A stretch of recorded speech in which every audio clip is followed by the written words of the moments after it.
네, 안녕하세요. 슬램KR의 신동원입니다. 오늘은 자율주행 온라인 스터디 9번째 시간으로 자율주행을 위한 클라이언트 시스템에 대해서 임규범님께서 발표를 해주시고 모션 계획 부분에 대해서 김봉섭님께서 발표를 진행해 주실 예정입니다. 원래 발표 예정이셨던 전지효님이 개인적인 사정으로 인해서 다음 주로 순서를 변경했습니다. 그럼 먼저 임규범님부터 발표를 진행해 주시면 될 것 같습니다.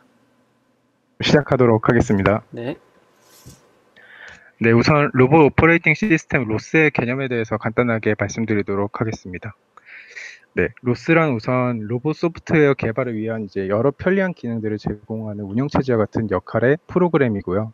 하지만 이제 그 운영체제라는 그 느낌 때문에 그 리눅스, 윈도우 OS 같은 이제 전통적인 운영체제라고 생각할 수도 있는데, 이제 전통적인 운영체제가 아니라 이제 로봇 소프트웨어 개발에만 이제 약간 특화되어 있는 전용 프로그램으로 보시면 될 것 같습니다. 네, 그래서 로스가 나온 배경에 대해서는 다음과 같이 말씀드릴 수 있는데요. 그래서 이제 로봇 엔지니어가 어떤 소프트웨어를 개발할 때 이제 로봇 알고리즘 외에 이제 알아야 될 부분이 너무 많습니다. 예를 들어서 이제 프로그램들 간의 통신 처리, 아니면 이제 여러 필수 라이브러리들 연결, 그리고 자기가 지금 구현하고 있는 알고리즘의 시각화, 그리고 디버깅 작업 등 이제 여러 가지 이제 자신의 실제 알고리즘과는 관련이 없는 여러 가지 것들을 그 직접 코딩을 다 해줘야 되는데요. 이런 작업들이 너무 어렵습니다. 네, 그리고 이제 이렇게 열심히 다 개발한 로봇 소프트웨어가 다른 컴퓨터에서는 돌아가지 않는 문제도 빈번히 발생했습니다. 네, 이런 문제들을 해결하고자 로스 같은 이제 프로그램들이 나오게 되었고요. 네, 그래서 이와 같은 이제 통신 문제, 그리고 필수 라이브러리 연동, 그리고 하드웨어, 드라이버 패키지, 그리고 모니터링, 디버깅 도구 지원, 코드 재사용 등 이런 여러 가지 목적을 그 사람들이 필요로 함에 따라서 이제 로봇 커뮤니티에서 점차 로스를 사용하기 시작했습니다.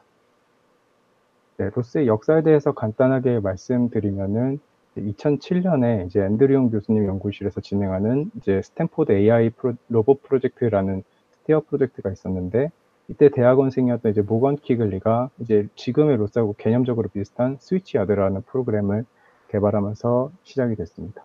그래서 이 프로그램을 이제 윌로우 게러지라는 로봇 회사에서 이어받아서 2010년도에 로스 1.0이 등장했고요.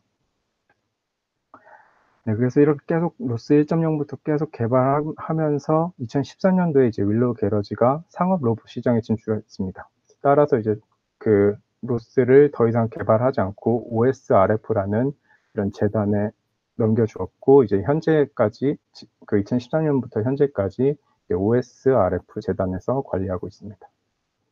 네, 그래서 로스 1.0 같은 경우에는 이제 1년마다 배포판을 공개하고요. 가장 유명한 버전으로는 이제 인디고부터 2014년에 인디고부터 현재 키네틱, 루나, 멜로디까지 쭉 배포가 되고 있습니다. 그래서 개인적으로 생각했을 때 가장 많이 사용하는 로스 패키지는 이제 키네틱 패키지이고요. 네. 그리고 이전 버전 2010년도부터 개발되었으므로 이제 이전 버전도 있긴 한데, 이제 2014년부터 본격적으로 로스가 많이 커뮤니티 사이에서 활발하게 사용되기 시작했습니다.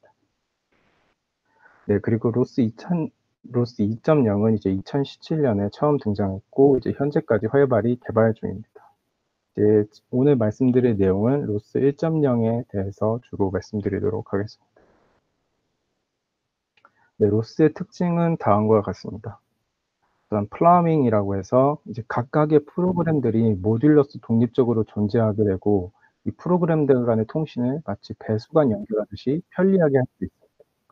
그래서 프로그램 통신을 할 때 보통 TCP/IP나 이제 여러 가지 네트워크에 대한 지식이 필요한데, 그런 것들을 그 복잡한 알고리즘을 직접 구현하지 않아도 로스를 사용하면은 마치 이제 배수관 연결하듯이 데이터를 프로그램들 간에 그 연결했다가 이제 해제했다가 할 수 있습니다. 그래서 이런 것들을 퍼블리셔와 서브스크라이버라는 개념으로 구현을 했고요.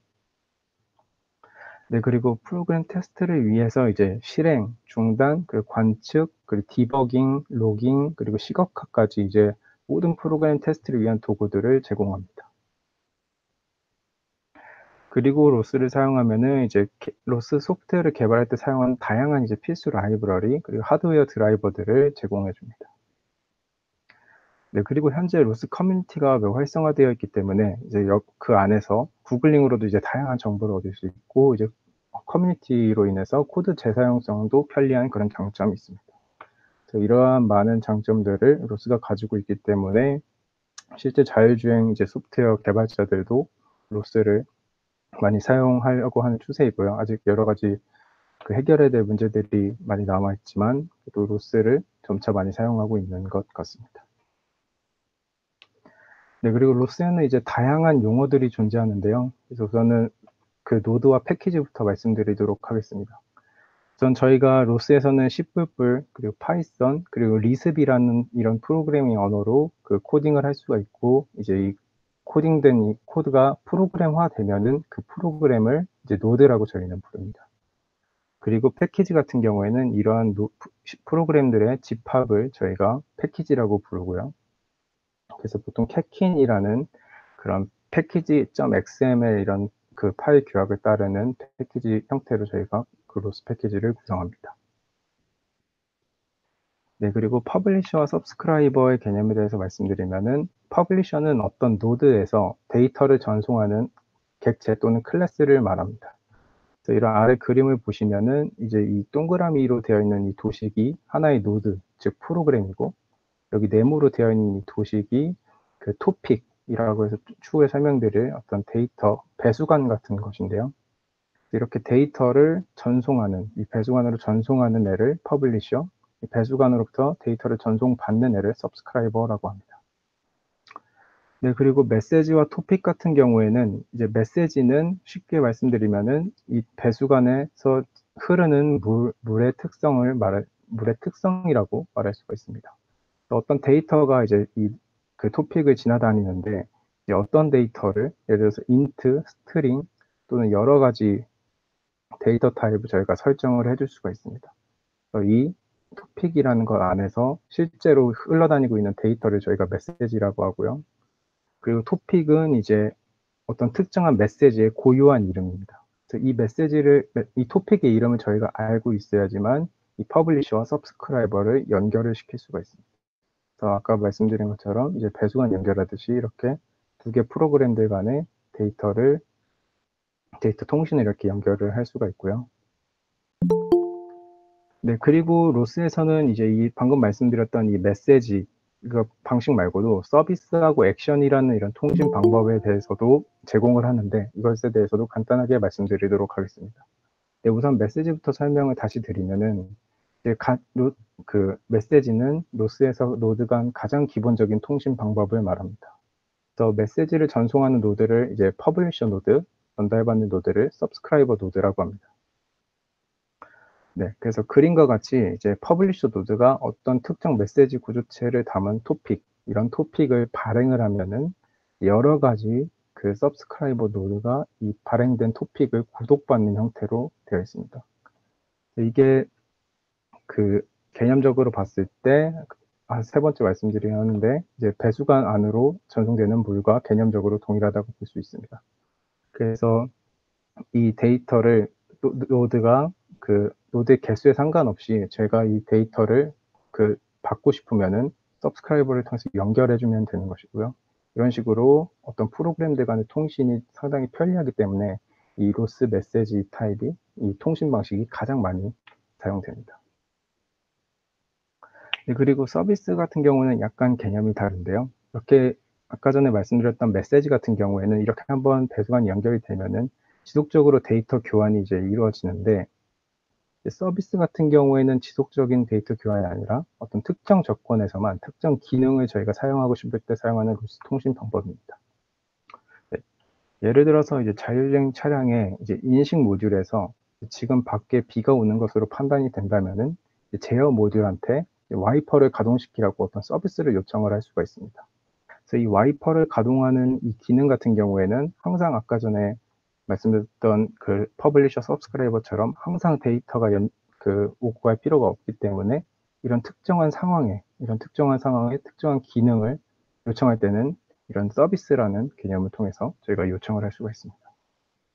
예를 들면은 이제 모바일 로봇의 이제 슬램 모듈에서 이제 맵을 쭉 만들게 됐을 때 이제 누적된 맵이 어떤 특정 크기 이상이 되면은 이제 저장 모듈한테 맵을 저장하도록 이제 서비스를 요청을 할 수가 있습니다.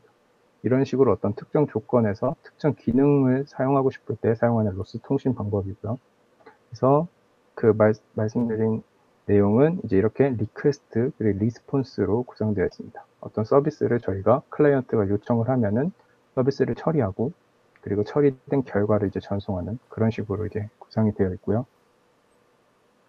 그리고 매 순간 동작하는 기능이 아닌 이제 특정 상황에서 기능을 서비스로 등록하여서 사용하면 매우 유용합니다. 그리고 서비스의 요청을 처리하는 동안에는 클라이언트는 이제 다른 행동을 할 수 없다. 약간 프리즈되는 그런 단점을 가지고 있습니다. 그래서 이 서비스는 어떤 약간 엄청나게 그 기능적으로 무거운, 예를 들어서 컴퓨테이션 타임이 오래 드는 것에는 서비스를 주로 사용을 하지가 않고요. 그냥 이제 프리즈가 되기 때문에 이제 뒤에 있는 액션이라는 다른 이제 통신 방법을 사용을 하게 됩니다. 네, 액션 같은 경우에는 서비스하고 상당히 비슷한데 이제 약간 다른 특징이 있습니다. 서비스하고 다르게 이제 중간에 처리 과정을 피드백 받을 수 있고 또 중간에 다른 작업도 수행을 할 수가 있습니다. 네, 예를 들어서 이제 로봇 청소기한테 집에 있는 어떤 모든 방을 청소하도록 이제 액션을 요청한 다음에 각 방이 청소됐을 때마다 알람을 받는, 즉 피드백을 받는 이런 제가 프로그램을 구현하고 싶을 때 액션을 통해서 구현을 할 수가 있습니다. 그리고 또한 이제 모바일 로봇한테 목적지로 이동하도록 액션을 요청하고 잘 이동하고 있는지 이제 현재 위치를 계속 피드백 받고 싶을 때 이때도 이제 액션이라는 이런 통신 방법을 사용을 할 수가 있습니다. 액션은 이렇게 어떤 액션을 이렇게 꼴로서 요청을 하면은 중간중간에 이제 계속 피드백을 그 노드 클라이언트가 받을 수 있고 이제 받는 동안에도 클라이언트는 다른 작업을 수행을 할 수가 있습니다. 그리고 어떤 일이 다 끝나면은 이제 리절트까지 받을 수 있기 때문에 약간 서비스보다는 조금 더 유연한 그런 통신 방법이라고 볼 수가 있습니다.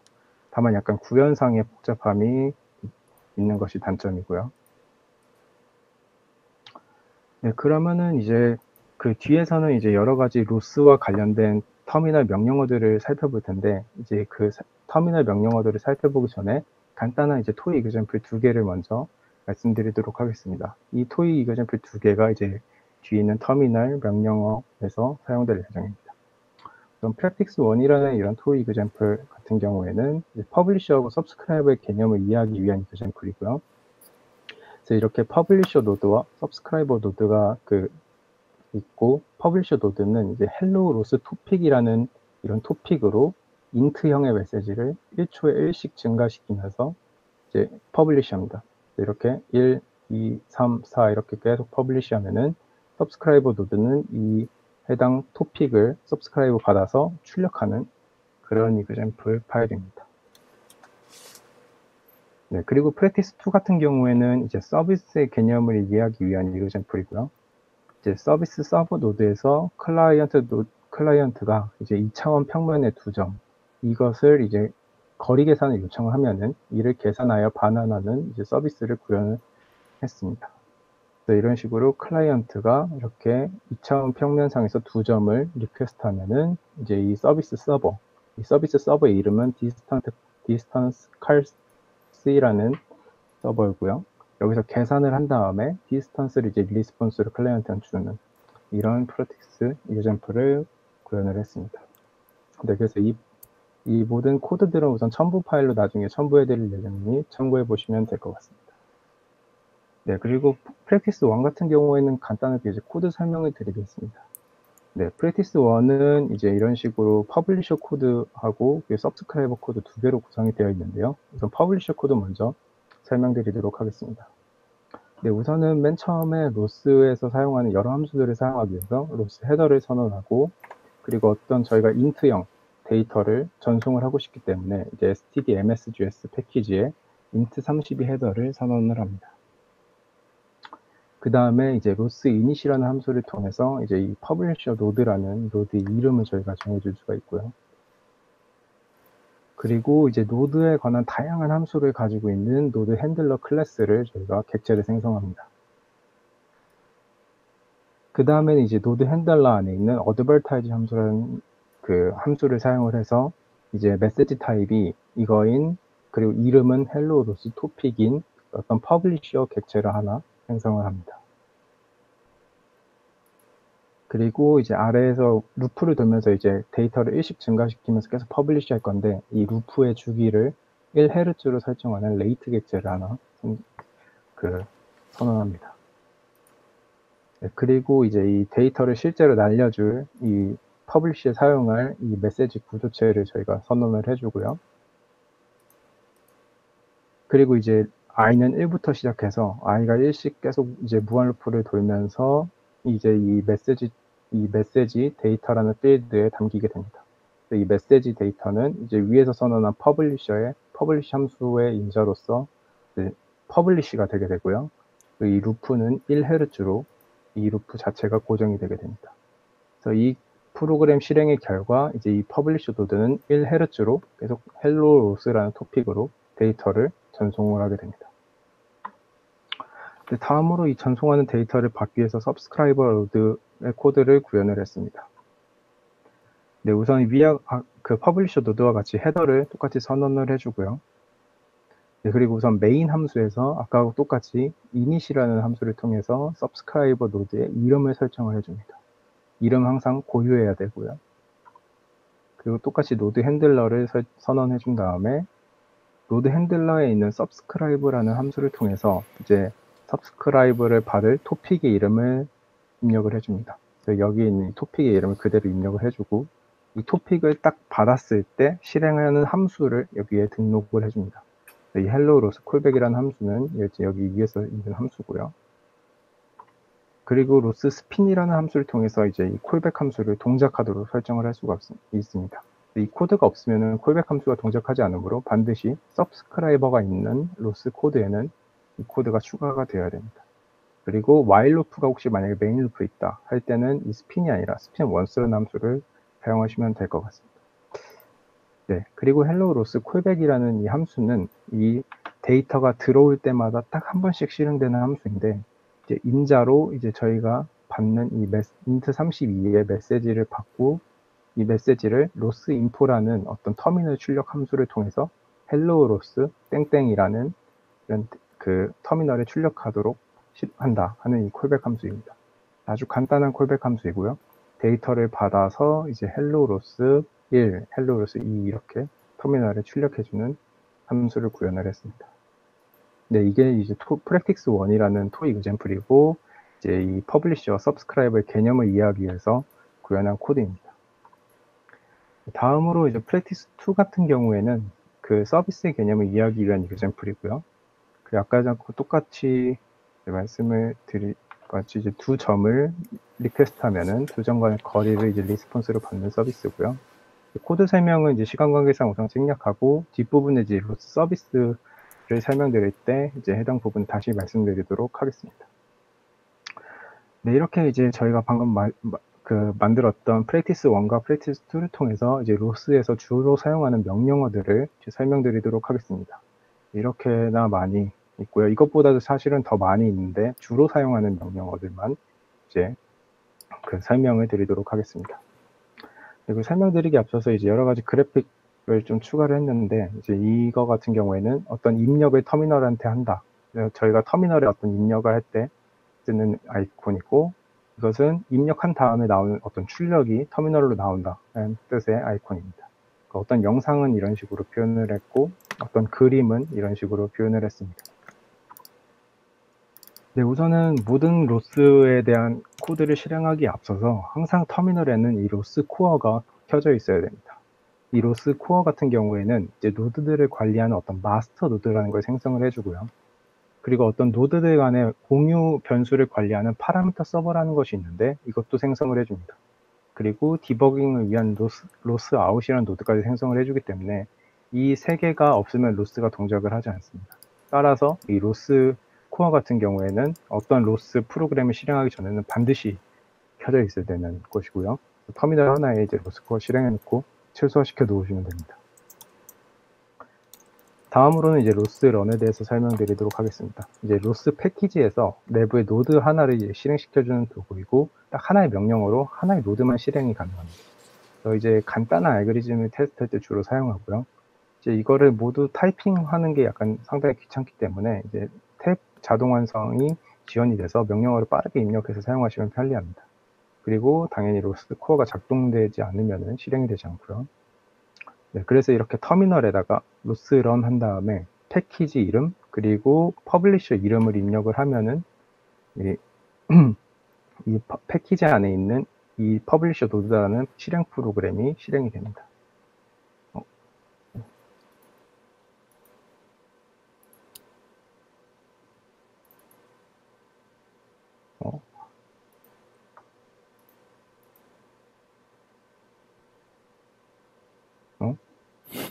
잠시만요.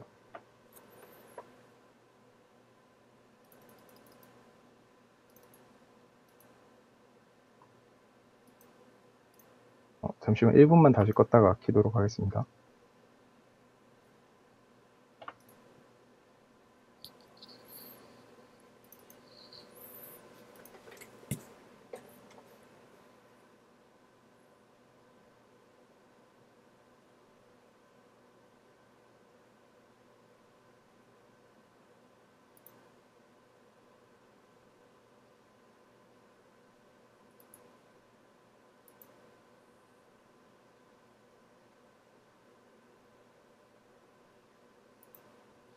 네, 그래서 로스런에 대해서 다시 이제 설명을 드리면은 로스런 같은 경우에는 이런 식으로 로스런 한 다음에 패키지 이름 그리고 뒤에 노드 이름을 입력해 주시면은 실행이 됩니다. 어떤 노드 하나만 실행시킬 수 있고 지금 같은 경우에는 백그라운드에서 동작하고 있기 때문에 이렇게 정상적으로 실행되시는 걸 볼 수 있습니다. 네, 그리고 로스 런치는 이제 사실상 가장 많이 사용하는 이제 로스 프로그램 명령어이고요. 다수의 이제 로스 로드를 한 번에 실행시켜주는 도구입니다. 그래서 로스에서 이제 가장 많이 사용하고 이제 그 이유가 이제 로봇 프로그래밍 할 때 보통 하나의 프로그램이 아니라 거의 수십 개의 로드 프로그램을 일괄적으로 실행해야 되는 경우가 많이 생깁니다. 그래서 이제 일괄적인 프로그램 하나하나마다 전부 다 파라미터들이 있고 이것들을 터미널에서 일일이 다 매번 입력해주기 너무 힘이 들기 때문에 그것들을 이제 로스 런치를 통해서 한 번에 실행시켜 줄 수 있습니다. 이제 이 런치 파일이라는 걸 작성을 해서 로스 런치를 실행시켜 줄 수가 있고 이제 런치 파일은 XML 문법 구조로 되어 있으며 다양한 이제 실행 옵션을 설정을 할 수가 있습니다. 그리고 이것도 특징 중에 하나가 로스 코어가 실행되어 있지 않아도 로스 런치 어떤 파일을 실행시키면은 자동으로 이제 로스 코어를 실행시키는데요. 이 방법은 개인적으로는 별로 추천드리고 싶지가 않습니다. 로스 런치를 여러 개를 킨 경우에 만약에 처음에 켰던 로스 런치를 끄게 되면은 이제 로스 코어까지 같이 꺼져서 뒤에 있었던 로스 런치들이 전부 다 동작을 안 하기 때문에 항상 로스 코어는 단독적으로 하나의 터미널에 띄워놓고 이제 로스 런치를 실행시키는 것을 추천드립니다. 네, 그리고 터미널에 이런 식으로 로스 런치한 다음에 똑같이 어떤 패키지 그리고 패키지 안에 있는 어떤 런치 파일의 이름을 입력해 주시면은 로스 런치를 실행시킬 수 있습니다. 네, 이런 식으로 방금 전에 패키지 프랙티스 1에서 말씀드렸던 퍼블리셔와 서브스크라이버 이 두 가지 노드를 동시에 실행시키는 펍섭 런치라는 이 파일을 실행시키겠습니다. 이렇게 로스 런치를 실행시키면은 한 번에 이제 두 가지 노드가 실행이 돼서 자동으로 이런 식으로 동작하는 것을 볼 수가 있습니다. 네, 이런 식으로 여러 개의 노드를 동시에 실행시킬 수 있기 때문에 가장 많이 사용하는 명령어이고요. 네, 그리고 그 다음으로 또 유용한 게 로스 cd라는 명령어입니다. 이제 해당 로스 패키지에 어떤 디렉토리로 이동하는 도구이고요. 이제 로스 마스터에 등록된 패키지들 중에서 이제 바로바로 해당 패키지의 디렉토리를 이동할 수 있게 해주는 도구입니다. 그래서 이제 위치를 외울 필요가 없기 때문에 간단하게 이동할 수 있어서 많이 사용하고요. 네, 이런 식으로 로스 cd 한 다음에 practice 1이라는 걸 하면은 제가 일일이 이 practice 1의 실제 패키지 디렉토리를 입력하지 않아도 이렇게 긴 디렉토리를 입력하지 않아도 바로바로 이동을 할 수가 있습니다.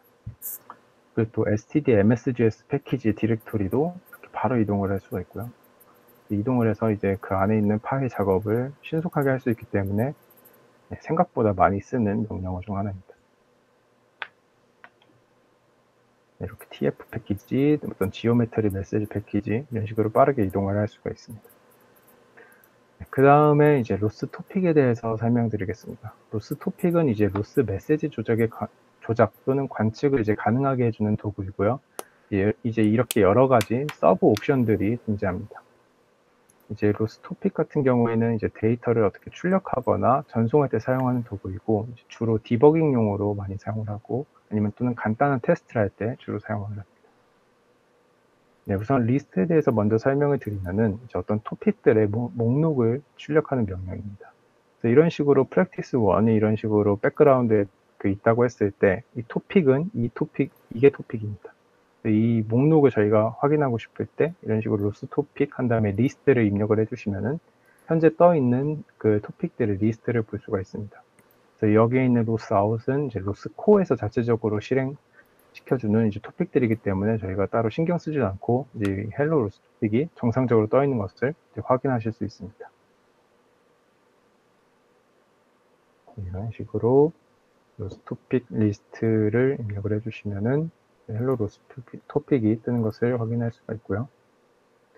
네, 그 다음에는 이제 로스 토픽 에코라는 명령어를 사용하게 되면은 어떤 토픽 안에 돌아다니고 있는 이런 데이터를 저희가 출력해서 볼 수가 있습니다. 그래서 로스 토픽 한 다음에 에코 쓰고 어떤 토픽 이름을 하면은 이 해당 토픽에 흘러다니고 있는 이 데이터를 저희가 따로 서브스크라이브해서 받아보는 것과 동일한 효과를 얻을 수가 있습니다. 실제로 이렇게 실행되고 있는 토픽 흐름에서 그 노드의 흐름에서 저희가 따로 서브스크라이브 하나 받아볼 수가 있고요.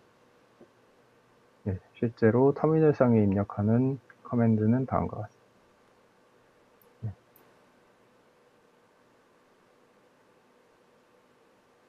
이렇게 입력을 하게 되면은 데이터를 실시간으로 서브스크라이브해서 터미널에 출력을 할 수가 있습니다. 네. 그 다음에 이제 로스 토픽 펍이라는 또 명령어가 있는데, 이 펍은 이제 퍼블리셔를 약간 대신해주는 그런 명령어입니다. 그래서 어떤 토픽에 데이터를 직접 전송하는 명령어이고요. 이런 식으로 로스 토픽 한 다음에 펍하고 이제 -1은 딱 한 번만 퍼블리시 한다는 얘기입니다. 이게 없으면은 계속 이 뒤에 있는 명령어를 퍼블리시 한다는 거고, 그 다음에 토픽 이름, 그리고 토픽의 메시지 타입, 그리고 실제로 넣고 싶은 데이터, 이런 식으로 그 순서가 정해져 있습니다. 그래서 이런 식으로 이 헬로 로스 토픽에 55라는 데이터를 넣으면은 네, 다음과 같이 이 퍼블리셔를 이제 로스 토픽이 대체하는 것과 같은 효과를 얻을 수가 있습니다. 서브스크라이버는 켜져 있는 상태에서 로스 토픽 펍을 이런 식으로 전부 다 입력하기 귀찮기 때문에 이런 식으로 탭으로 편리하게 자동 완성해서 사용하시면 됩니다. 네, 저런 식으로 55를 쏴주면은 서브스크라이버 노드가 55를 받아서 헬로로서 55를 출력하는 것을 확인하실 수 있습니다. 네, 그 다음은 로스 토픽 인포입니다. 인포 같은 경우에는 로스 토픽에 이제 어떤 특정 토픽의 상세 정보를 저희가 출력해서 볼 수가 있고요. 로스 토픽 인포 한 다음에 어떤 토픽의 이름을 입력하시면 됩니다. 네, 그래서 이렇게 어떤 이 토픽이 내부적으로 어떤 메시지 타입을 가지고 있고, 어떤 곳에서 퍼블리셔 되고, 어떤 곳에서 서브스크라이브 받는지, 이런 자세한 정보들을 저희가 얻을 수 있습니다. 현재는 이제 퍼블리셔 노드에서 이 헬로 로스 토픽을 퍼블리시하고 있다, 이런 식으로 데이터를 확인할 수가 있고요. 네, 그 다음은 또 중요한 게 이제 로스 토픽 헤르츠입니다. 헤르츠 같은 경우에는 어떤 토픽의 퍼블리시 주기를 저희가 확인하는 명령어이고요. 이제 로스 토픽 한 다음에 헤르츠하고 이 어떤 토픽의 이름을 입력하면은 이 토픽 자체가 지금 그 퍼블리시 되는 주기를 저희가 확인을 할 수가 있습니다. 이제 어떤 제어 관련된 이제 토픽에서는 상당히 헤르츠가 중요하게 작용하기 때문에 이 헤르츠 명령어를 적재적소에 사용하시면 많이 도움이 되실 것 같습니다. 지금 정확히 내가 원하는 뭐 200Hz로 이 토픽이 지금 전송이 되고 있는지, 이 제어 주기가 정확히 200Hz가 맞는지, 이런 것들을 이제 확인하실 때 도움이 되실 것 같고요. 지금은 제가 아까 로스 레이트로 1Hz로 와일문을 고정시켜 놨기 때문에 정확히 이제 1Hz로 데이터가 나가는 것을 확인하실 수 있습니다. 네, 이런 식으로 로스 토픽은 이제 여러 가지 명령어들이 있고요. 그 다음으로는 이제 로스 노드입니다. 이제 로스 노드는 이제 노드들을 말 그대로 관리하게 해주는 그런 도구이고요. 마찬가지로 이제 여러 가지 옵션들이 있습니다. 이제 로스 노드의 상세 정보를 확인할 때 주로 사용하고, 하지만 진짜 제대로 사용할 때는 이제 강제로 어떤 노드를 킬할 때 많이 사용합니다. 네, 그리고 다양한 옵션들이 존재하고, 우선 리스트 같은 경우에는 노드들의 목록을 출력하는 명령입니다. 그래서 로스 노드 리스트를 하게 되면은 현재 떠 있는 노드들의 리스트를 저희가 받아서 볼 수가 있습니다. 지금 같은 경우에는 서브스크라이버 노드를 따로 올려놓지 않았었기 때문에 퍼블리셔 노드만 존재한다. 로스 아웃은 이제 로스코에서 실행시켜주니까 제외하고, 네, 이런 식으로 저희가 데이터를 받을 수 있습니다. 네, 그리고 로스 노드 인포 같은 경우에는 어떤 노드의 상세 정보를 출력해서 받아볼 수가 있는데요. 이 퍼블리셔 노드에 대해서 자세히 알고 싶으면은 로스 노드 인포 이거를 입력해주면 됩니다. 로스 노드 같은 경우에는 이제 노드의 이름이 퍼블리셔 노드이고, 이 노드는 어떤 토픽을 지금 퍼블리시하고 있고, 어떤 그 토픽을 서브스크라이브 받고 있으면서 어떤 서비스도 콜하고 있다, 이런 것들에 대한 정보를 저희가 자세하게 받아볼 수가 있습니다. 네, 여기서도 똑같이 받아볼 수가 있고요. 그 다음에 가장 많이 사용하는 것이 이제 로스 킬입니다. 어떤 특정 노드를 종료하고 싶을 때 저희가 주로 사용하게 되고요. 로스 노드 킬 한 다음에 어떤 노드를 입력하게 되면은 이제 이 해당 노드를 저희가 종료시킬 수 있습니다. 그래서 가끔씩 무한 루프에 빠지거나 어떤 버그가 일어나서 정상적으로 동작하지 않는 노드를 끄고 싶을 때 이런 식으로 로스 노드 리스트로 우선 뭐가 존재하는지 우선 확인하고, 로스 노드 킬로 해당 퍼블리셔 노드의 이름을 입력하면은 위에 있었던 이 퍼블리셔 노드가 강제적으로 종료되는 것을 확인할 수가 있습니다. 네, 이런 식으로 사용하는 것이고요. 그리고 로스 서비스 같은 경우에는 서비스에 관한 여러 가지 조작 및 관측을 가능하게 하는 도구입니다. 로스 노드하고 다르게 이제 로스 서비스에서만 컨트롤할 수 있게 하는 그런 프로그램이고요. 마찬가지로 여러 가지 옵션이 있습니다. 이제 가장 처음으로 다 비슷한데, 이제 리스트 명령을 사용하게 되면은 어떤 서비스들의 목록을 출력하는 명령어를 저희가 사용을 할 수가 있고요. 그래서 로스 서비스 리스트를 하면은 현재 떠 있는 서비스들의 목록을 저희가 확인할 수가 있습니다. 현재는 이제 디스턴스 칼시라는 이제 이름의 서비스 서버를 저희가 띄워놨기 때문에 이런 식으로, 나머지들은 전부 다 이제 로스 코어에서 만든 것이고요. 식으로 이제 디스턴스 칼시가 떠 있는 것을 확인하실 수 있고요. 그리고 인포 같은 경우에는 어떤 특정 서비스의 상세 정보를 저희가 확인하고 싶을 때 사용합니다. 로스 서비스 인포한 다음에 서비스의 이름을 이렇게 입력을 하게 되면은, 서비스 입력을 이렇게 입력을 하게 되면은 이제 이 해당 서비스가 어떤 데이터를 인풋으로 받는지, 이 데이터의 그 서비스 타입은 뭔지, 이런 것들을 저희가 일일이 다 확인할 수가 있습니다. 네, 그 다음에 로스 서비스 파인드 같은 경우에는 어떤 서비스 타입을 입력으로 받는 서비스를 찾을 수가 있습니다. 예를 들어서 이 서비스 서버가 이 distance.service라는 어떤 서비스 타입을 저희 입력으로만 받을 때, 이 distance라는 애를 받는 애가 누구냐라고 이렇게 저희가 로스 서비스 파인드로 입력을 해주면은 이 distance 칼시라는 서버가 이거를 입력으로 받는다라는 것을 확인할 수가 있습니다. 이런 식으로 이 얘를 그 입력으로 받는 애가 누군지를 찾는 그런 명령어도 저희가 사용할 수가 있고요. 네, 그리고 가장 많이 사용하는 명령어가 사실은 로스 서비스 콜입니다. 네, 로스 서비스에서는 콜을 가장 많이 사용을 하고요.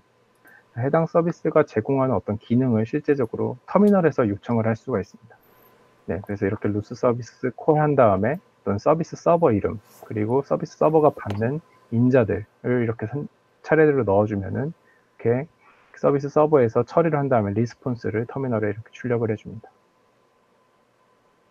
그래서 이렇게 로스 서비스, 아래는 지금 서비스 서버 노드가 떠 있고요. 위에서 디스턴트 칼시에 0,0부터 3,4까지의 거리가 얼마인지를 요청을 하면은 서비스 서버 노드에서 이렇게 계산을 한 다음에 이렇게 이런 식으로 리스폰스를 받는 그런 작업을 터미널에서도 수행할 수가 있습니다. 보통은 이렇게 터미널에서 수행을 잘 안 하고 두 개의 노드를 그 클라이언트, 서비스 클라이언트 노드를 따로 만들어서 코드 내부에서 이제 수행을 하고요. 네. 네, 그리고 파라미터 서버를 관리하게 해주는 로스 파람이라는 명령어도 있는데요. 이제 이 파람 같은 경우에는 이제 로스에서는 이제 여러 가지 노드들이 그 공통으로 사용하는 어떤 변수를 파라미터 서버에서 관리하게 할 수가 있습니다. 그래서 예를 들어서 어떤 두 개의 어떤 프로그램이 똑같이 이제 키티 데이터셋에 그 어떤 패스, 어떤 디렉토리를 그 변수로서 사용한다 하면은 굳이 두 프로그램의 내부에다가 하드 코딩을 할 필요가 없이 어떤 키티 데이터셋 패스라는 어떤 파라미터 이름을 그 로스 마스터에다 등록을 하게 해주면은 이 해당 파라미터를 여러 개의 노드에서 다 참조를 할 수가 있습니다. 네, 그런 식으로 어떤 키티 데이터 셋 패스 같은 거를 등록을 해주게 되면은 이제 수십 개 노드에서 사용할 수 있기 때문에 자주 사용을 하게 되고요. 이런 식으로 이제 그 파라미터의 또 그 패스의 실제 값을 바꾸게 되면은 프로그램의 실행 흐름을 외부에서도 제어할 수가 있는 그런 장점이 있기 때문에 자주 사용합니다. 네, 그래서 이제 로스 코어하고 같이 이제 로스 코어가 실행되면 이제 파라미터 서버가 백그라운드에서 같이 실행이 되게 되고요. 로스 코어가 재실행되면은 파라미터 서버는 초기화되는 그런 특징이 있습니다. 네, 그래서 이제 로스 파람 리스트를 해보면은 이제 로스 파라미터 현재 떠 있는 파라미터의 리스트를 저희가 확인을 할 수가 있습니다. 이런 식으로 로스 파람 리스트를 입력하면은 현재 로스 마스터가 인식하고 있는 파라미터들을 저희가 볼 수가 있고요. 그 어떤 파라미터를 저희가 세팅을 하고 싶다 했을 때는 로스 파람 셋이라는 명령을 통해서 저희가 파라미터를 세팅할 수가 있습니다. 그래서 이렇게 some name 어떤 이름에다가 ad study라는 스트링을 저희가 세팅을 하고 싶다 하면은 이런 식으로 some name이 그 전에는 계속 null이었다가 딱 이렇게 세팅을 하는 순간에 이제 some name이 ad study로 바뀌는 그런 이렇게 저희가 파라미터를 그 세팅을 할 수가 있고요. 네, 이런 식으로 어떤 sum value 같은 경우에도 기존에는 이렇게 sum value가 100이었다가 110으로 저희가 세팅을 이렇게 바꿔주게 되면은 파라미터 값을 바꿀 수가 있습니다. 예를 들어서 이게 PID 제어 개인이었다고 하면은 이걸 딱 바꾸는 순간 그 PID 제어 개인의 파라미터 서버로 쓰는 다른 여러 가지 노드들도 자동으로 프로그램 실행 흐름이 바뀌게 되겠죠. 이런 식으로 외부에서 실행 흐름을 바꿀 수가 있는 특징이 있고, 그리고 get 같은 경우에는 현재 등록되어 있는 파라미터의 값을 저희가 확인해 볼 수가 있습니다. 파라미터 서버에 리스트라는 이름의 파라미터가 등록되어 있으면은 이게 지금 어떤 값인지 get을 통해서 저희가 확인할 수가 있고요. 그리고 로스 파람 어떤 get some values 하면은 이런 식으로 이렇게 리스트된 목록들을 저희가 딕셔너리화된 목록들을 확인할 수도 있습니다. 이렇게 딕셔너리화된 목록에서 이제 A 필드의 값이 얼마인지에 대해서는 이렇게 슬래시 해가지고 이렇게 구체적으로 저희가 알 수도 있고요. 네, 로스 파라미터 서버에 대한 설명은 여기까지이고, 그 다음으로 이제 어떻게 보면 가장 중요하다고 할 수 있는 게 이제 로스 백이라고 해서 이제 로스에서 어떤 데이터를 저장하거나 재생해주는 도구입니다. 이것을 가능하게 해주는 어떤 프로그램이고요. 이 레코드를 통해서 어떤 데이터들을 저장하고 플레이를 통해서 어떤 데이터를 실행을 할 수가 있습니다. 그래서 매번 이제 똑같은 데이터를 그 실험에 활용하는 경우에 이제 로스백이 상당히 유용하게 사용됩니다. 네, 그래서 퍼블리시 되는 모든 데이터를 저장을 할 수가 있고, 주로 이제 센서 데이터를 저장할 때 사용합니다. 네, 그래서 로스백 레코드라는 걸 사용하게 되면은 이제 로스 토픽 데이터를 저희가 저장을 할 수가 있고요. 로스백 레코드 한 다음에 대문자 5에서 데이터의 이름, 파일의 이름 저장해주고, 그 서브스크라이브 받고자 하는 토픽의 이름을 이렇게 명령을 해주면은 이렇게 로스백의 데이터를 저희가 입력으로 받을 수가 있습니다. 네, 다시 말씀드리면은 이런 식으로 명령어를 입력해 준 다음에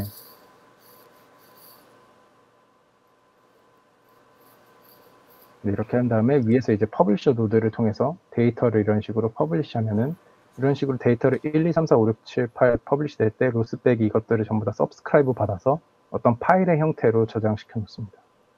이런 식으로 컨트롤 C를 통해서 둘 다 이제 끌 수가 있고요. 그럼 이제 정상적으로 저장이 됐는지 info라는 명령을 통해서 확인할 수가 있습니다. 로스백 info한 다음에 방금 전에 저장된 데이터.백을 확인해 보면은 내부에 이제 어떤 메시지가 몇 개가 들어있고 어떤 메시지 타입이 들어있고 그 메시지의 토픽 이름이 뭔지 이런 것들을 다 일일이 확인을 할 수가 있습니다. 이 데이터의 사이즈까지 저희가 확인할 수가 있고 언제 저희가 이 데이터를 레코딩했고 언제 이 데이터 레코딩을 끝냈는지 그리고 이 로스백에 그 몇 초 동안 로깅했는지 이런 것들을 모든 자세한 정보들을 알 수가 있습니다. 네, 이렇게 방금 전에 저장한 로스백 그 데이터.백 파일을 저희가 인포 명령을 통해서 자세하게 확인을 할 수가 있고요. 네, 위와 같이 전부 다 값이 동일합니다. 네, 그리고 이제 이렇게 저장한 백 파일을 실제로 실행하는 명령어는 플레이입니다.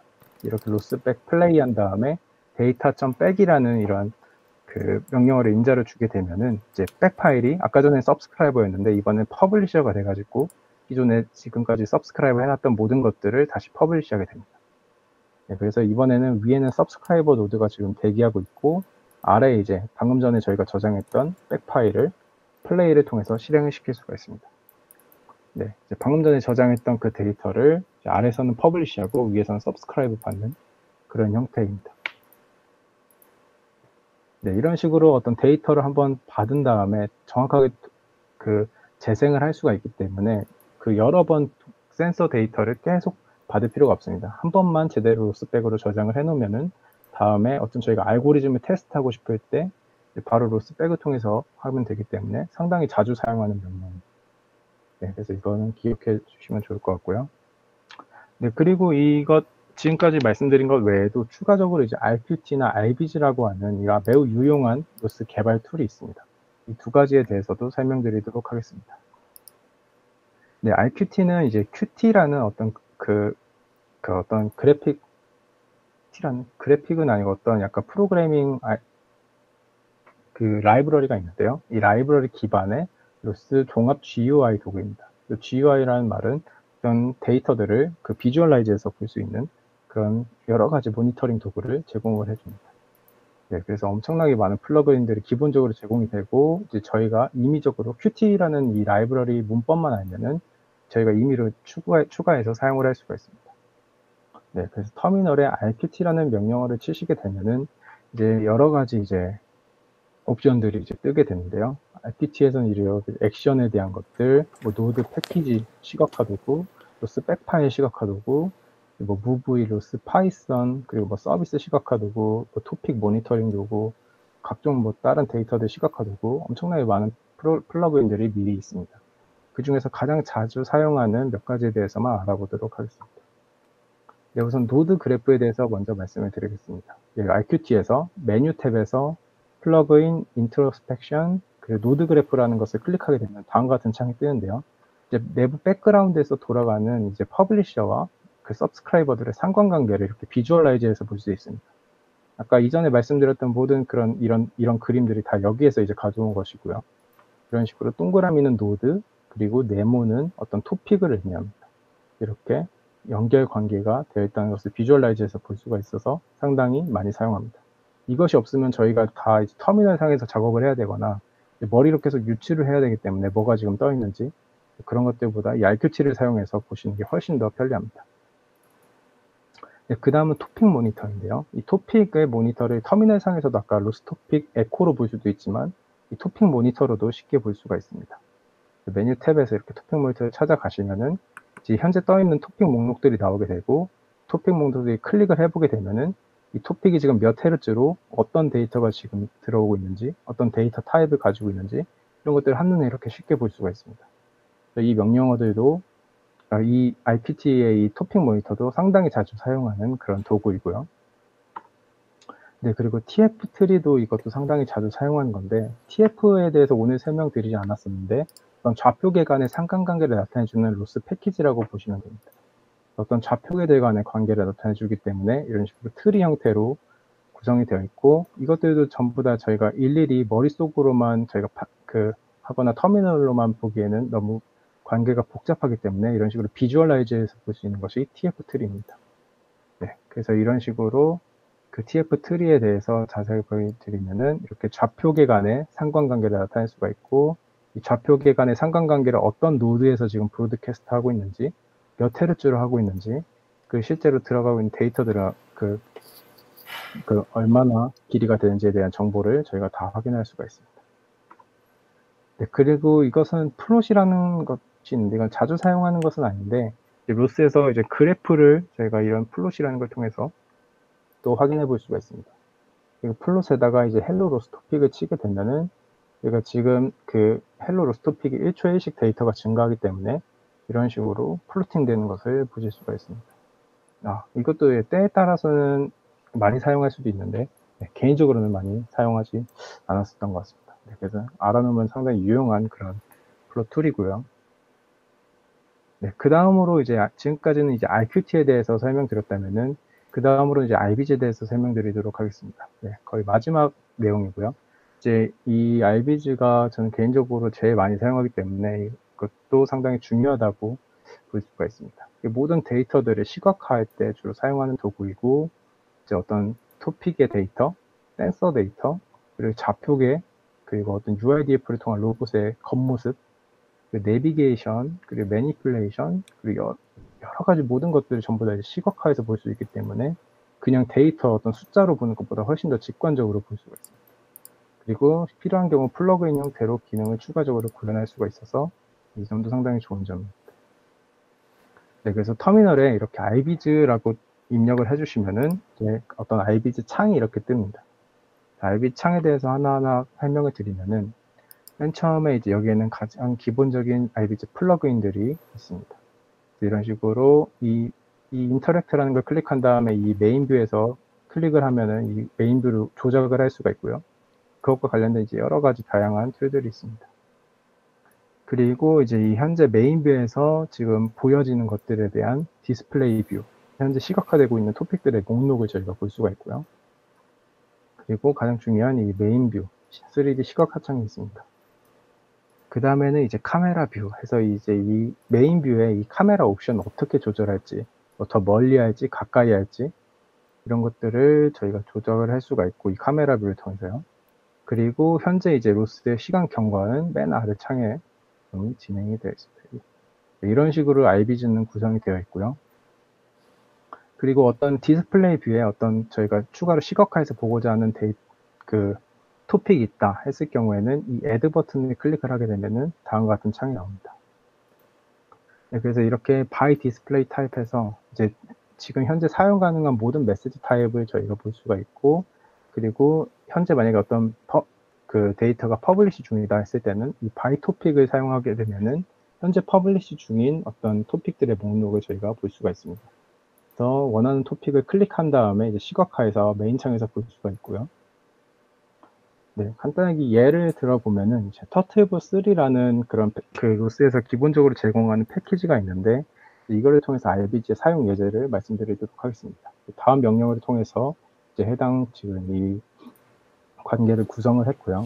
가제부라는 시뮬레이터에서 이 터틀보 3를 이렇게 가동하게 되면은 이 가제부에서 이제 여러 가지 데이터들을 퍼블리시합니다. 이 TF라는 좌표계도 퍼블리시하고, 이 현재 얘가 이 터틀봇이 스캔하고 있는 레이저 스캔 데이터도 퍼블리시하고, 그리고 얘가 보고 있는 카메라 데이터도 퍼블리시합니다. 그런 식으로 퍼블리시하는 것을 IBIS에서 전부 다 서브스크라이브 받아서 시각화할 수가 있고요. 네, 그래서 이것들에 대해서 어떻게 하나하나 다 볼 수 있는지 보여드리도록 하겠습니다. 맨 처음 이제 디스플레이 뷰에서 토픽을 추가하게 되고요. 네, 레이저 스캔 먼저 추가를 하면은 아무것도 없는 곳에 이제 레이저 스캔 관련된 데이터가 시각화되어서 나타납니다.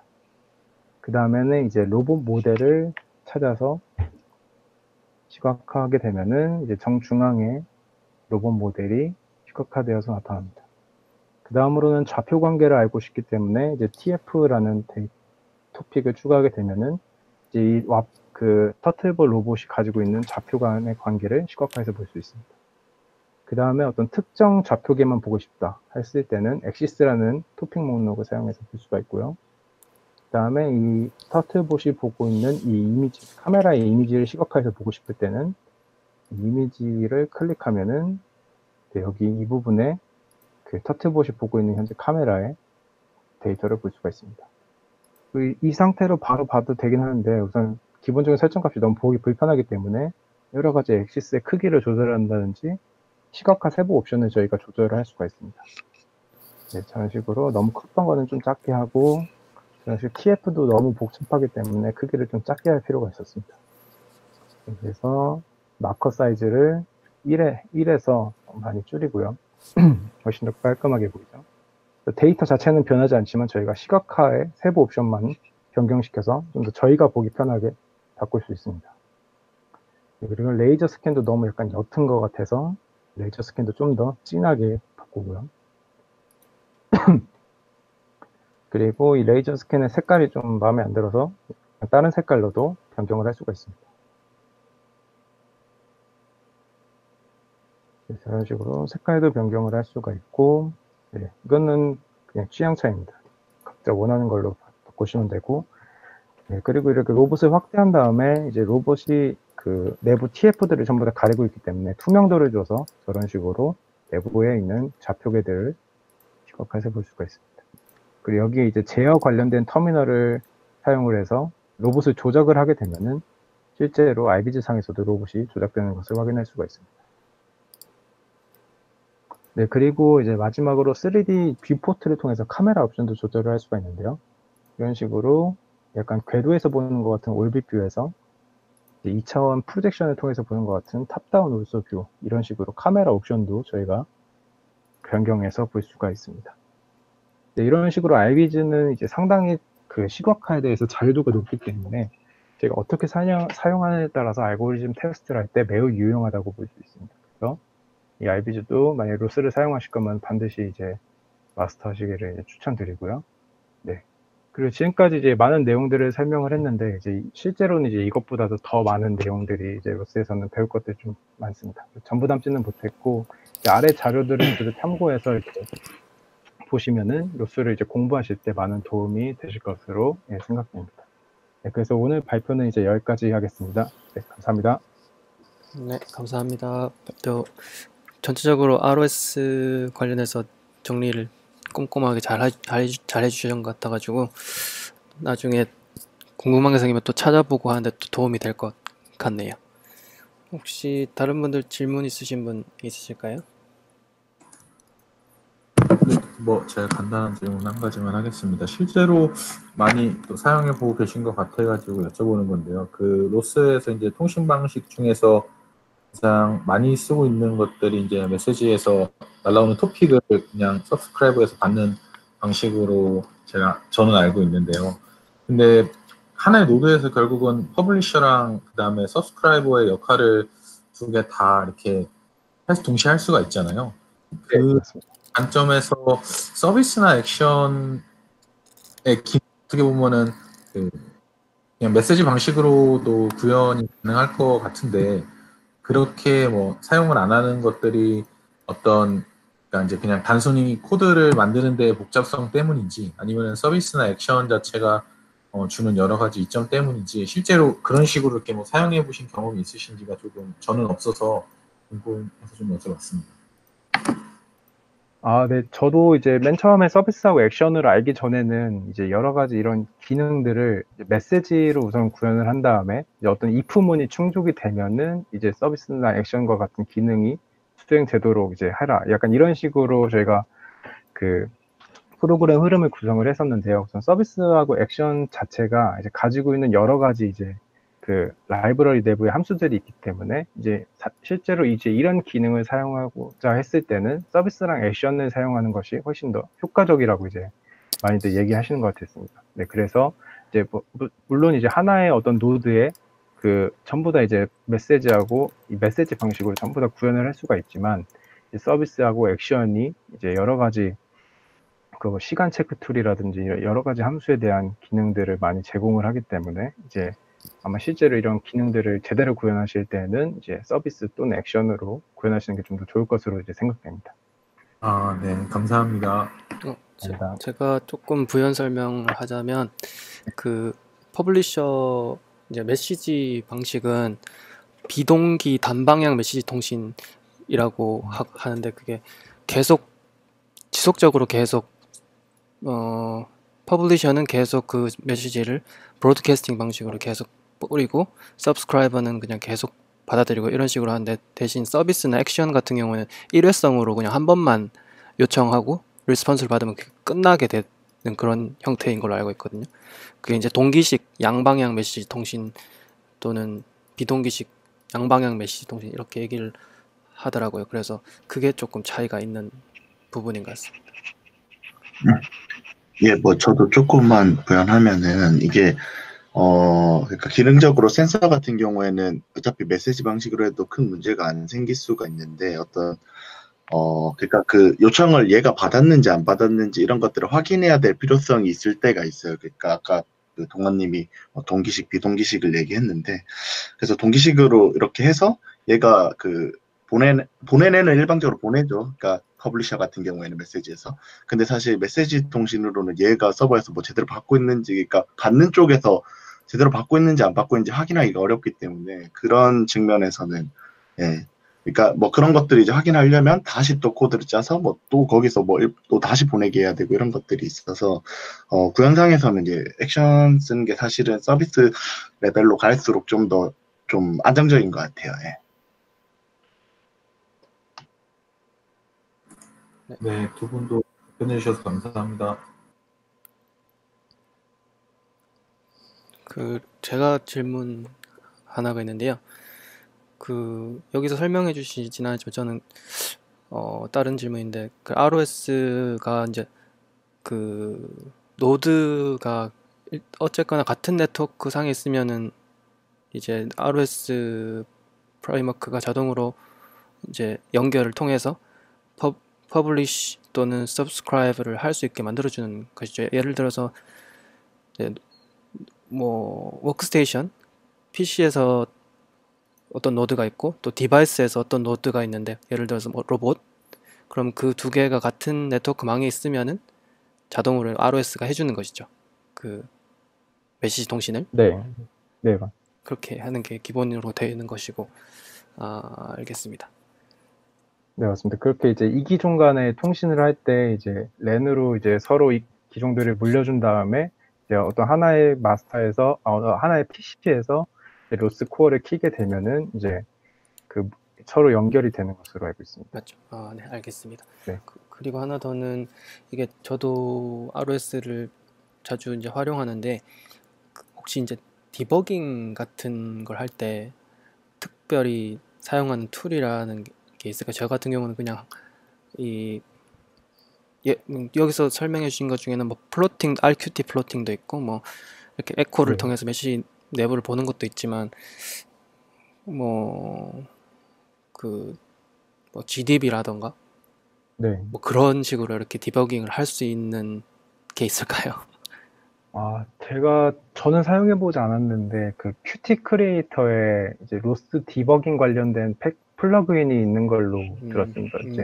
그래서 Qt 크리에이터에서 이제 로스를 실행을 시킬 수가 있고 이제 디버깅 옵션으로 실행을 시킬 수가 있어서 한 줄 한 줄 이제 GDB 디버깅 하듯이 볼 수가 있는 것으로 알고 있고요. 근데 저는 따로 사용해보지 않았고 제가 아는 분이 그렇게 사용해서 로스 디버깅 하시는 걸로 알고 있습니다. 저는 디버깅 했을 때는 GDB를 가끔씩 썼던 것 같고 이제 주로 이제 그렇게 복잡한 알고리즘 안에서 저는 Cout으로 가장 많이 테스트를 해봤던 것 같습니다. 네, 그런 점에서 아무래도 이제 비주얼 스튜디오나 이런 게 디버깅 할 때는 가장 좋은데 우분투에서는 하려다 보니까 GDB는 익숙하지 않고 저도 지금은 만약에 하게 되면 그냥 값을 바꿔보고 이제 로스런치 돌려보고 결과 나오는 거 뭐 로그 찍어보고 이런 식으로 하게 되다 보니까 컴파일 하는데도 시간이 꽤 걸리고 하다 보니까 조금 불편한 것 같아서 혹시 특별한 방법이 있나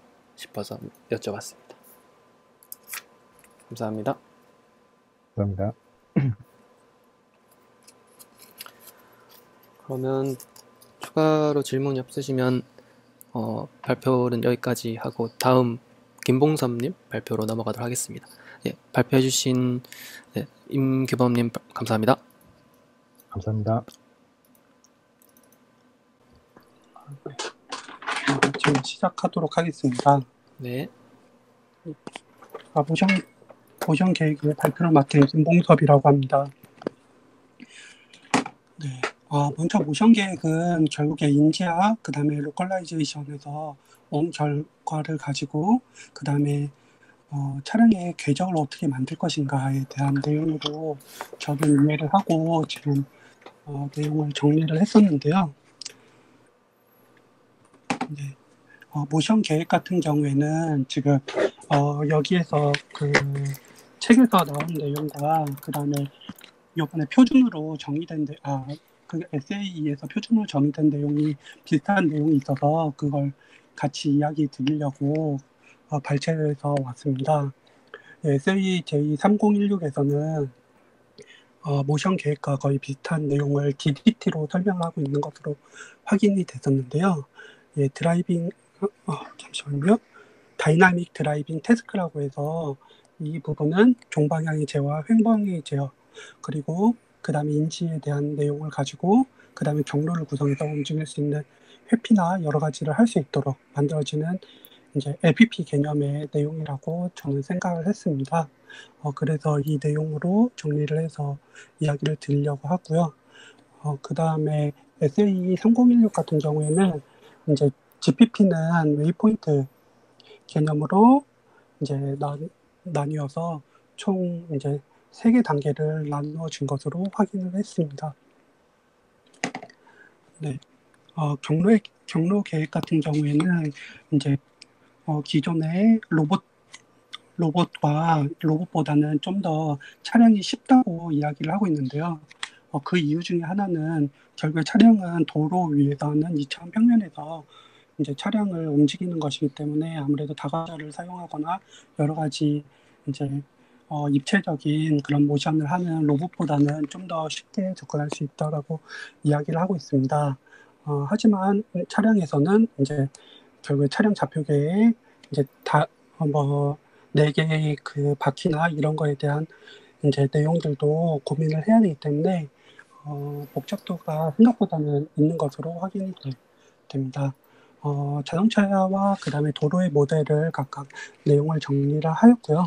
그 다음에 이제 차량을 모션 계획을 하기 위해서는 결국에 방향, 곡률, 궤적, 접선의 방향과 그 다음에 속도 상하 관계가 꼭 필요해서 그거에 대한 내용을 정리하여 다음과 같이 이야기를 드리려고 이제 내용들을 정리하였습니다.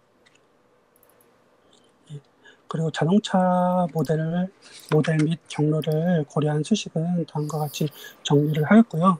이 내용 같은 경우에는 쉽게 얘기하는 SL 좌표계에 대해서 이야기를 하기 위해서 다음과 같이 그냥 소개하고자 잠시 보여드렸습니다. 모션 계획 같은 경우에는 결국에는 경로 계획과 그 다음에 속도 계획으로 나뉘어질 수 있다라고 생각을 하는데요. 여기서 경로 계획 같은 경우에는 결국에 차선에서 어떻게 차량이 회피를 하는가, 아니면 차선에서 어느 위치로 갈 것인가, 이런 것들을 경로를 선정을 해서 가야 되기 때문에 그 차가 가는 그 방향에 대해서 정의를 하고자 하고 있습니다.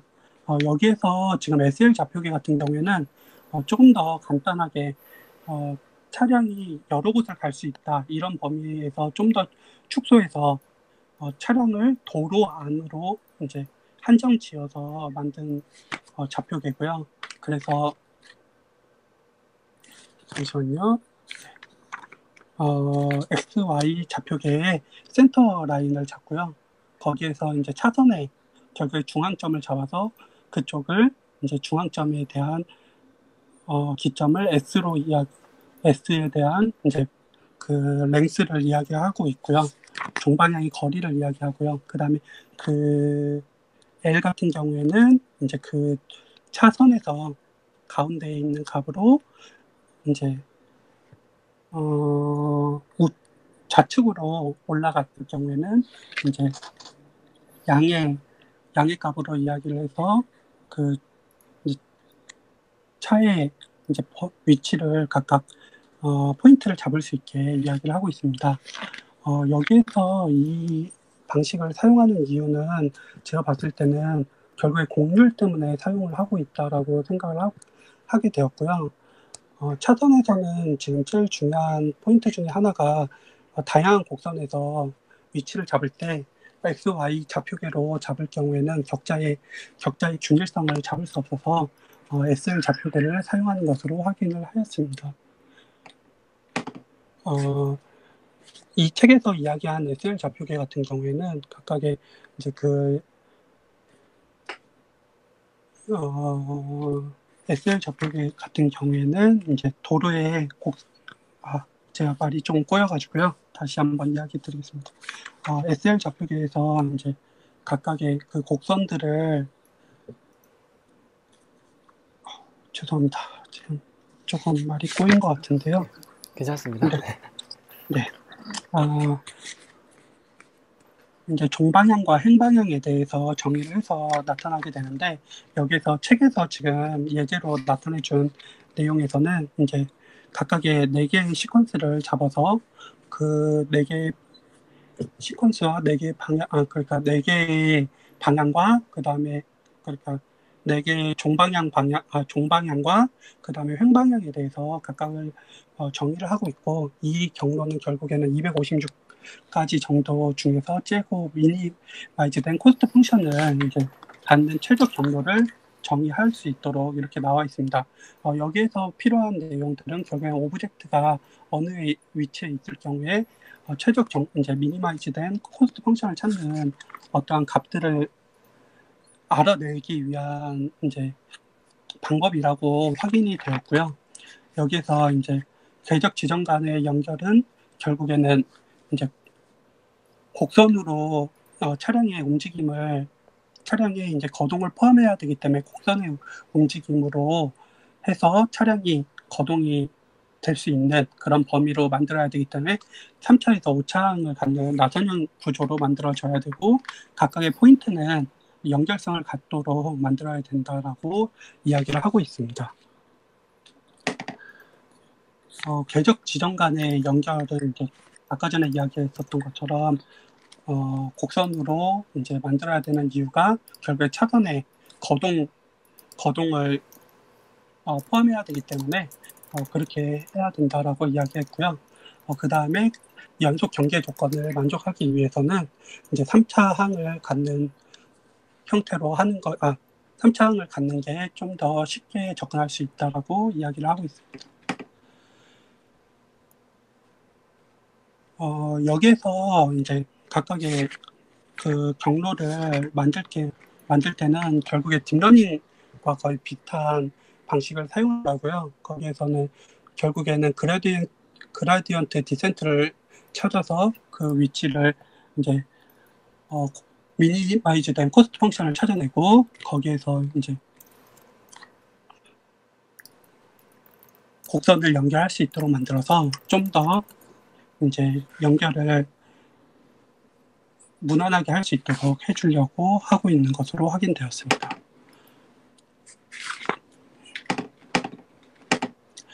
네. 이제 제가 다른 이제 논문들을 찾아보다 보니까 결국에는 여기에서 이제 경로 계획 같은 경우에는 최단 경로를 어떻게 생성하는 것인가가 제일 중요하다라고 이야기를 하고 있는데, 결국에 센터 라인과 가까울수록 코스트 펑션은 제일 적어진다라고 이야기를 하고 있습니다. 하지만 차량이 이제 그 최단 경로에서 이제 차량이 이제 앞에 있을 경우에, 저속 차량이 있을 경우에는 결국에는 회피를 해야 되는데, 그 회피를 했을 때 안전성을 갖고, 그 다음에 이제 회피를 했을 때 어느 정도의 위치를 이동을 해서 가는 것이 안전성을 가지면서도 최소한의 거리로 갈 수 있는지, 이런 것들을 찾아낼 수 있는 방법들을 이제 각각 이야기할 때 경로 계획, 그런 것들을 찾아내는 것을 경로 계획이라고 이야기를 한다라고 제가 확인을 했고요. 그 다음에 장애물에 대한 것들을 이제 장애물이 앞에 있을 경우에는 이것들과 충돌하지 않도록 회피나 추종, 그 다음에 정지 등 기능들을 활용해서 그 위치를 정리하는데, 여기에서 목적지까지 갈 때 회피를 해서 가야 되는지, 추종을 해서 가야 되는지, 정지를 했다가 가든지, 이거에서 어느 게 코스트 펑션이 제일 낮은가를 확인을 해서 갈 수 있도록 하는 내용들이 이야기가 나오고 있는 것으로 확인됐습니다. 그리고 이제 자율주행 자동차에서 제일 중요한 내용 중에 하나가 편안함과 그다음에 제어 가능성이라고 이야기를 하고 있습니다. 그래서 결국에는 차량이 움직였을 때 부드럽게 움직여서 타고 있는 승객들에게 위화감을 주지 않도록 움직여야 되고요. 그렇게 하기 위해서는 매끄러운 곡률과 그 다음에 노드 연결이 매끄러워서 차량이 계속 이어져서 움직인다라는 느낌을 가질 수 있도록 진행되어야 된다고 이야기를 하고 있습니다. 그리고 그 다음에 이야기로는 이제 속도 계획 부분입니다.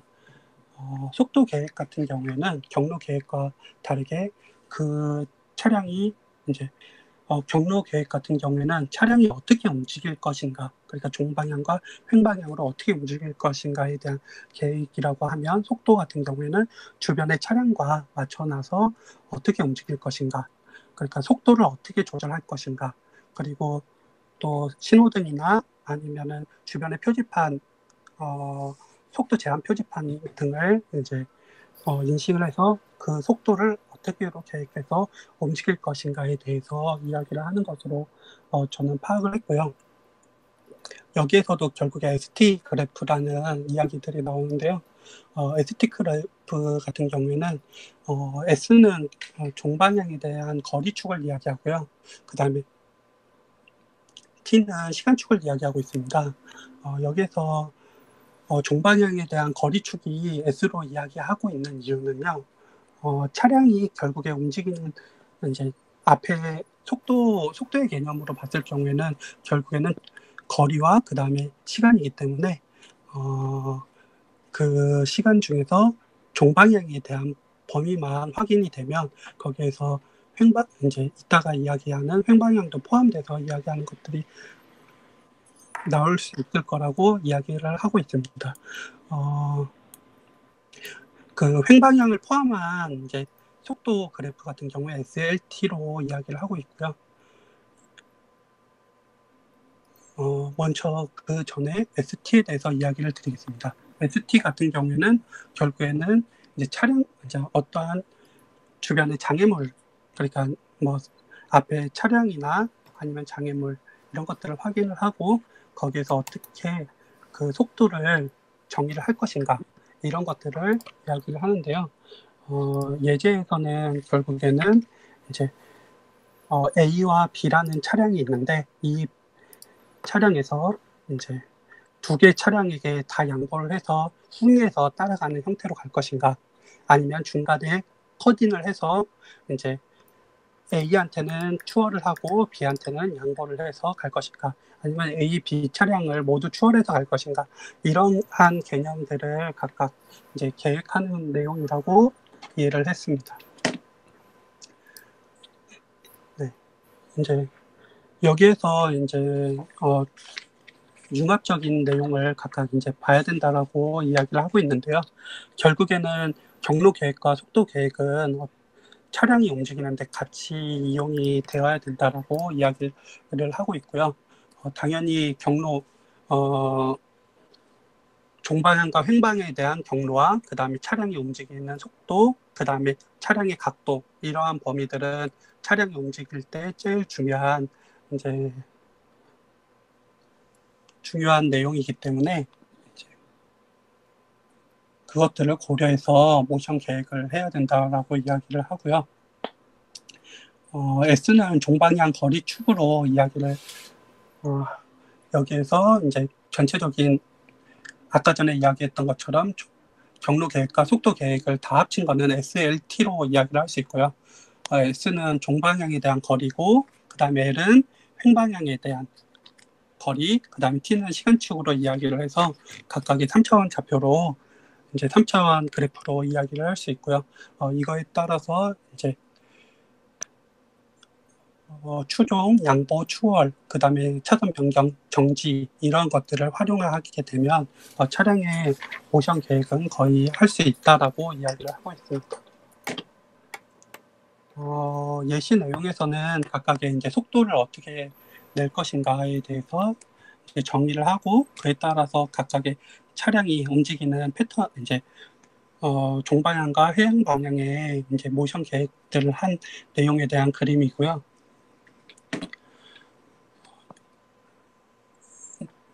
경로 계획과 이제 모션 계획을 하고 있는 주요한 알고리즘에 대해서 조사를 해본 결과 다양한 알고리즘들이 이야기가 되고 있었는데요. 이 중에서 이제 로봇 쪽을 접근해서 자율주행으로 넘어가시는 분은 A-스타 알고리즘을 주로 사용하는 것으로 저는 얼핏 봤고요. 왜냐하면 기본 로봇에서 장애물이 없는 이러한 것들을 경로 계획을 했을 때 A-스타 알고리즘을 쓴다고 하는데 제가 정확하게 그쪽을 공부하지 않아서 잘은 모르겠는데 그렇게로 하고 있는 것으로 알고 있고요. 그 다음에 기존의 차량 개념으로 했었을 때 폴리노미얼 커브나 아니면 클로소이드 커브 형태를 사용해서 하는 이제 모션 계획 내용들을 저는 이제 기존으로 사용한다라고 알고 있습니다. 예, 그에 대한 이제 그림 예시고요.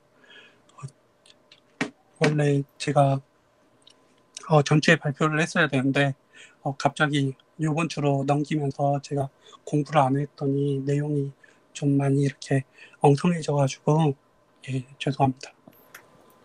예, 발표 끝났습니다. 네, 발표 감사드립니다. 혹시 질문이나 코멘트 있으신 분 있으실까요?